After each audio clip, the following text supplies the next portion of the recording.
Selamat pagi, yang kami hormati Ibu Dr. Gusti Ayu Sugiyati, SEMM.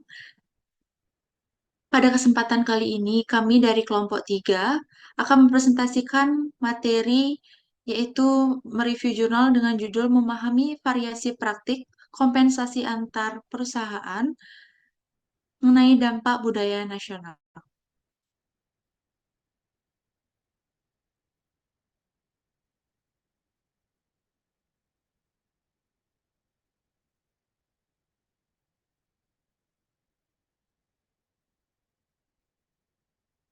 Sebelum kami lanjut, saya akan memperkenalkan nama kelompok kami. Yang pertama ada Igede Pandeheri Setiawan dengan PM201. Yang kedua Cokorda Rai Anantawijaya dengan PM202. Yang ketiga ada Igede Angga Witnyana dengan NPM203. Lalu saya sendiri Kadek Sinta Naveleri Pratiwi dengan NPM209. Yang kelima ada Igusti Ayu Agung Istri Yunita Dewi dengan NPM210. Yang keenam ada Iputu Riana Putra dengan NPM 222. Lalu yang ketujuh ada Iwayan Gilang Bawana dengan NPM 231. Berikutnya nomor 8 ada Idewo Made Angga Sumartayasa dengan NPM 250. Dan kesembilan ada Nikadek Sri Dewi Cahyani dengan NPM 251. Dan yang terakhir ada Niputu Putri Adiningsih dengan NPM 504.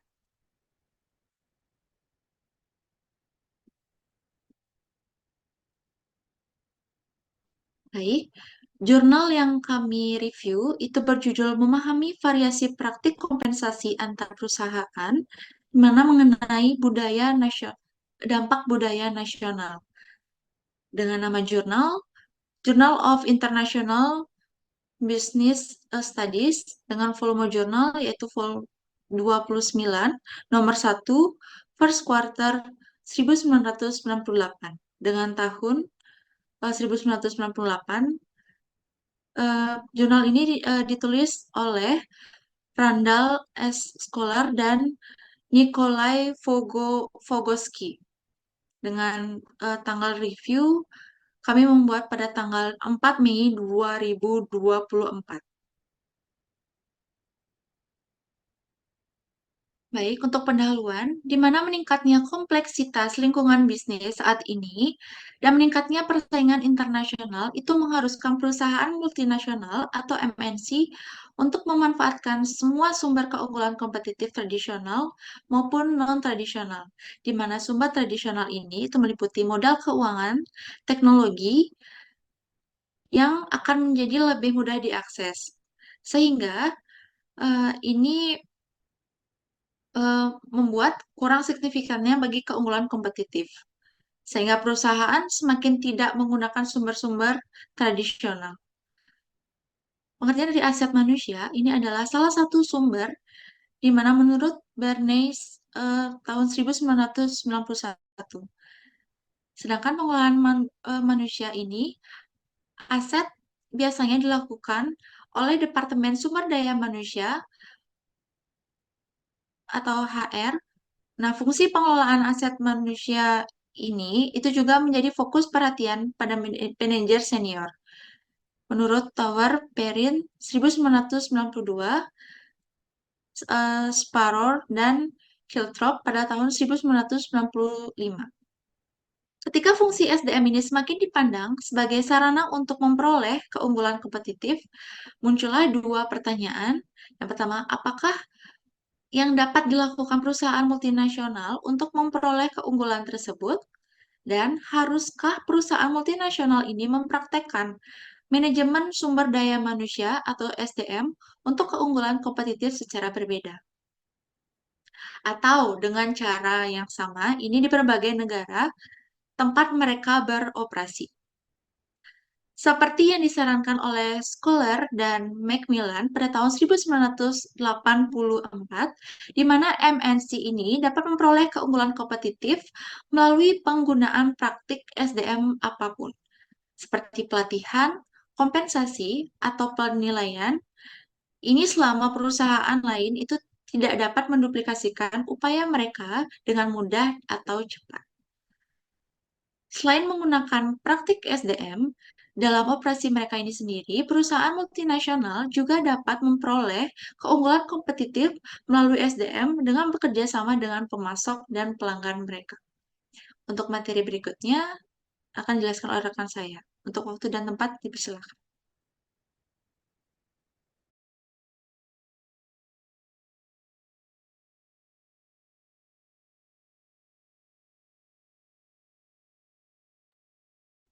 Baik, di sini saya akan melanjutkan presentasi dari teman saya, yaitu fenomena dalam jurnal yang kami review. Fenomena yang dijelaskan dalam jurnal ini adalah hubungan antara dimensi budaya nasional dan praktik kompensasi sumber daya manusia di perusahaan multinasional. Studi ini menyoroti bahwa budaya nasional memainkan peran penting dalam penggunaan praktik kompensasi yang berbeda di berbagai negara. Praktik kompensasi seperti sistem pengajian berbasis senioritas dan keterampilan cenderung lebih umum ditemui di negara-negara dengan tingkat penginderaan ketidakpastian yang tinggi. Sementara, praktik kompensasi yang lebih berfokus pada kinerja individu cenderung kurang umum di negara-negara dengan tingkat penginderaan ketidakpastian yang tinggi. Next.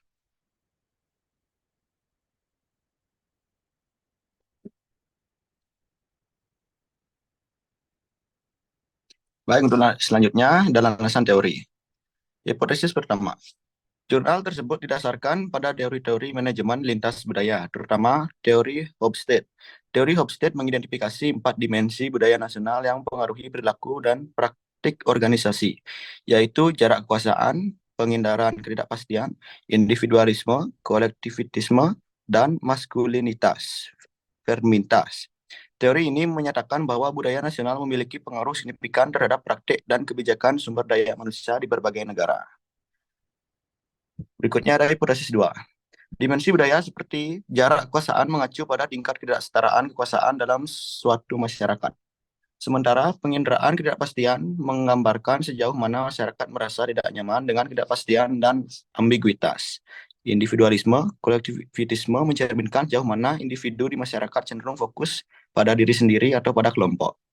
Sedangkan maskulinitas atau feminitas mengacu pada tingkat maskulinitas atau feminitas dalam nilai-nilai yang dijunjung tinggi dalam suatu budaya.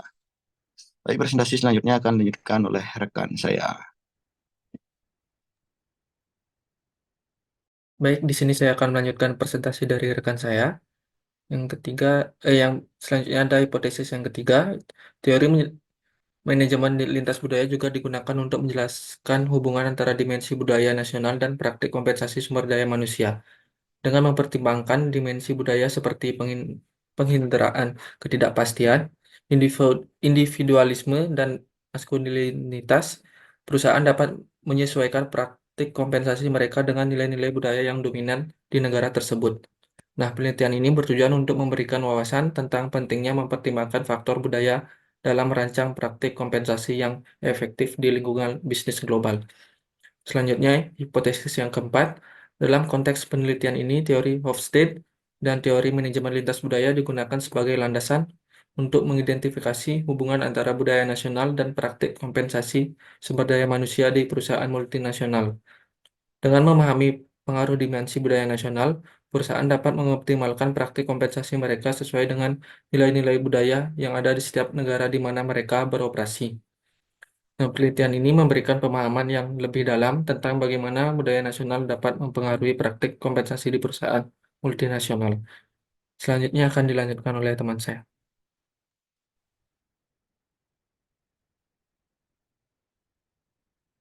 Baik, kemudian ada hipotesis yang kelima, yaitu praktik kompensasi sumber daya manusia di perusahaan multinasional dipengaruhi oleh dimensi budaya nasional seperti penghindaran ketidakpastian, individualisme, dan maskulinitas.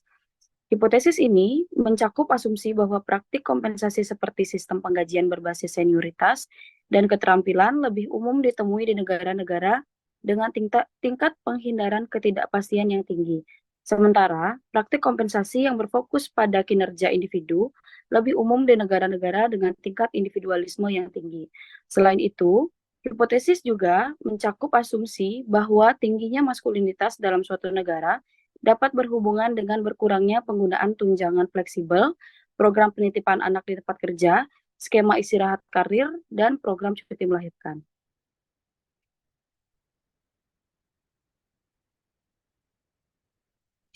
Adapun tujuan dari penelitian ini adalah untuk mengembangkan proporsi budaya spesifik untuk 4 kategori praktik kompensasi berdasarkan status, kinerja, tunjangan, dan program sosial, serta rencana kepemilikan karyawan. Menentukan sejauh mana 4 dimensi budaya Hofstede, jarak kekuasaan, penghindaran ketidakpastian, individualisme vs kolektivisme, dan maskulinitas versus feminitas dikaitkan dengan praktik kompensasi tertentu, memberikan dukungan empiris untuk sebagian besar proposisi yang dikembangkan terkait hubungan antara dimensi budaya Hofstede dan praktik kompensasi, membahas implikasi dari temuan yang tersebut terhadap pengelolaan sumber daya manusia oleh perusahaan multinasional. Untuk materi berikutnya akan dijelaskan oleh rekan saya.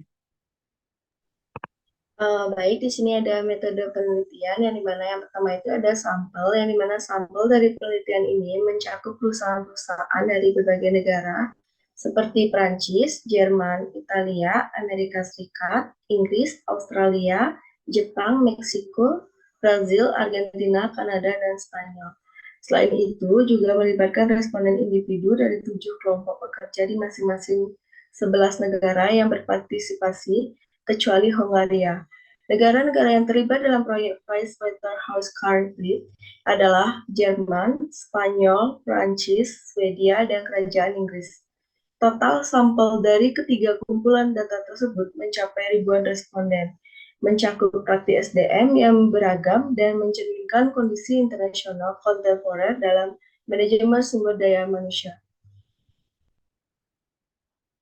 Di sini ada metode pengumpulan data. Yang pertama itu ada data sekunder, yang dimana artikel ini menggunakan data sekunder yang berasal dari berbagai sumber seperti studi dan penelitian sebelumnya, survei yang dilakukan oleh lembaga lain, database perusahaan dan negara. Yang kedua ada survei yang dimana selain menggunakan data sekunder, penelitian juga melakukan survei langsung kepada perusahaan yang menjadikan sampel penelitian. Survei dilakukan dengan mewawancarai manajer senior di perusahaan-perusahaan tersebut. Yang ketiga ada wawancarai, yang dimana selain survei, penelitian juga melakukan wawancara dengan manajer senior di perusahaan-perusahaan sampel, di mana wawancara ini dilakukan untuk menggali informasi lebih dalam terkait praktik kompensasi dan budaya perusahaan. Next, selanjutnya akan dilanjutkan oleh rekan saya. Materi selanjutnya yaitu teknik analisis data. Pengembangan proporsi budaya spesifik. Penelitian ini mengembangkan proposisi budaya spesifik untuk 4 kategori praktik kompensasi, yaitu kompensasi berdasarkan status, kinerja, tunjangan, dan program sosial, serta rencana kepemilikan karyawan. Proposisi ini dikembangkan berdasarkan 4 dimensi budaya Hofstede. Materi selanjutnya ada analisis korelasional. Peneliti ini menguji sejauh mana 4 dimensi budaya Hofstede, jarak kekuasaan, penghindaran ketidakpastian, individualisme versus kolektivisme, dan maskulinitas versus feminitas terkait dengan praktik kompensasi tertentu. Analisis korelasional dilakukan untuk mengetahui hubungan antara dimensi budaya Hofstede dan praktik kompensasi. Selanjutnya, analisis komparatif. Peneliti membandingkan praktik kompensasi antar negara yang memiliki perbedaan budaya. Analisis komparatif dilakukan untuk melihat variasi praktik kompensasi lintas negara berdasarkan perbedaan budaya nasional. Materi selanjutnya akan dilanjutkan oleh rekan saya. Baik, di sini saya akan melanjutkan presentasi dari rekan saya mengenai hasil penelitian. H1, studi ini menyelidiki hubungan antara dimensi budaya nasional dan praktik kompensasi sumber daya manusia, atau disebut dengan SDM, di perusahaan multinasional. Temuan di penelitian ini menunjukkan bahwa budaya nasional memainkan peran krusial dalam penggunaan praktik kompensasi yang berbeda di berbagai negara. Praktik kompensasi seperti sistem pengajian berbasis senioritas dan keterampilan cenderung lebih umum ditemui di negara-negara dengan tingkat penghindaran ketidakpastian yang tinggi. Di sisi lain, praktik kompensasi yang lebih berfokus pada kinerja individu cenderung kurang umum di negara-negara dengan tingkat penghindaran ketidakpastian yang tinggi. H2. Selain itu, penelitian ini menemukan bahwa praktik kepemilikan saham karyawan lebih sering terjadi di negara-negara dengan tingkat individualisme yang tinggi. Metode analisis yang digunakan dalam penelitian ini yaitu koefisien kendal atau untuk menguji proporsi yang diajukan. Hasil dari penelitian ini memberikan saran untuk menyesuaikan praktik kompensasi dengan budaya negara, mempertimbangkan tingkat keusulan praktik kompensasi, dan memperhitungkan faktor-faktor. Baik, presentasi selanjutnya akan dilakukan oleh rekan saya.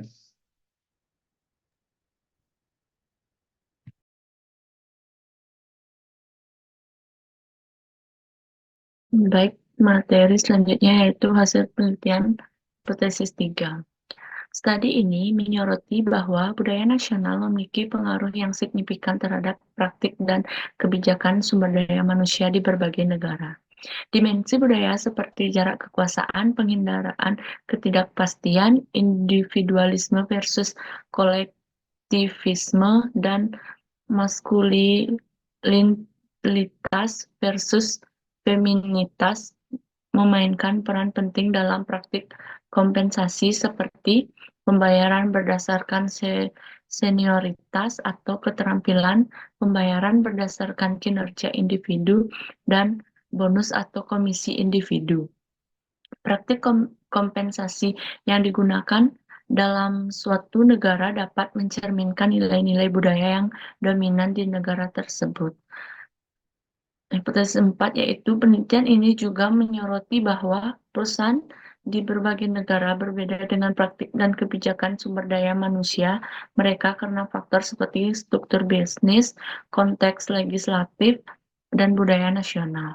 Budaya nasional memiliki hubungan yang signifikan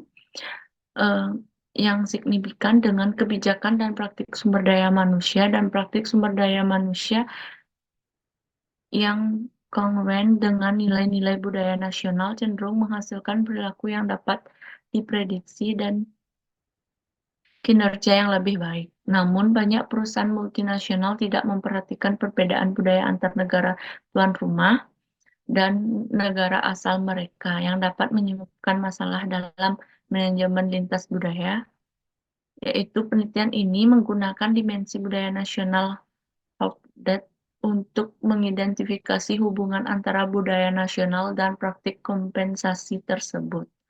Baik, materi selanjutnya dilanjutkan oleh rekan saya.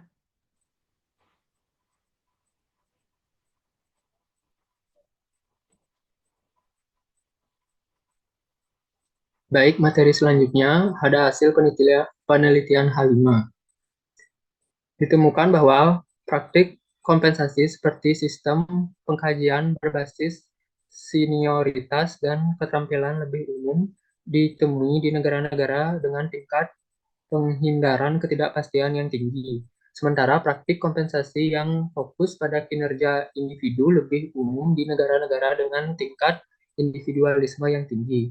Selain itu, praktik kepemilikan saham karyawan lebih sering terjadi di negara-negara dengan tingkat individualisme yang tinggi. Hasil penelitian menunjukkan bahwa perusahaan di berbagai negara berbeda dalam praktik dan kebijakan SDM mereka karena faktor seperti struktur bisnis, konteks legislatif, dan budaya nasional. Next.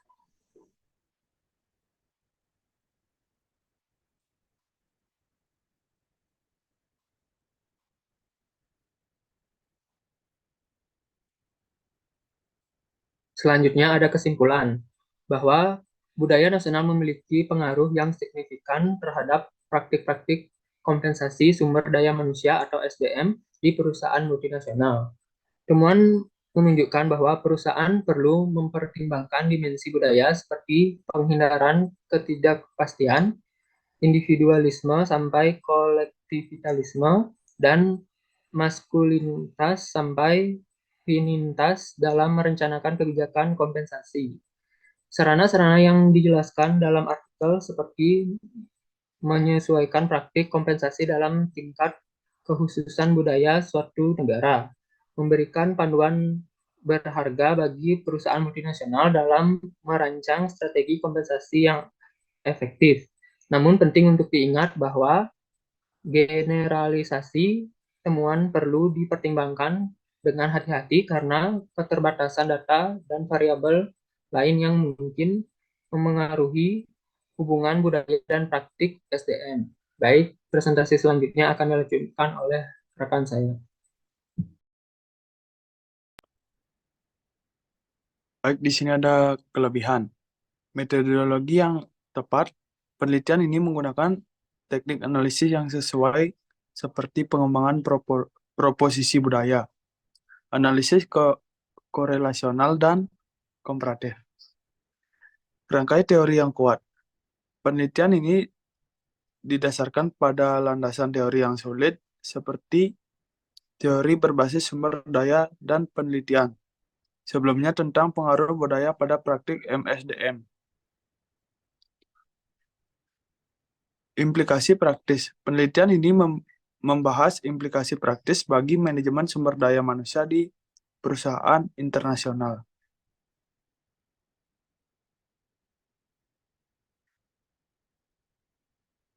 Next.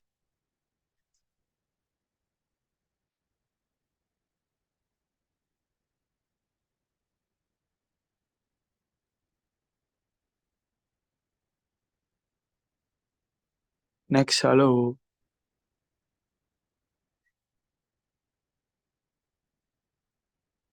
Kekurangan. Cukup sampel meskipun penelitian ini cukup sampel meskipun meneliti lintas negara. Cukupan sampel negara mungkin masih terbatas sehingga belum menggambarkan keragaman budaya secara luas. Kedalaman analisis. Meskipun menggunakan analisis korelasional, penelitian ini mungkin kurang menggali lebih dalam mekanisme hubungan antara budaya dan praktik kompensasi. Keterbatasan data. Data yang digunakan mungkin masih terbatas dan membutuhkan konfirmasi lebih lanjut dari studi empiris lainnya. Sekian presentasi kami kembalikan ke moderator.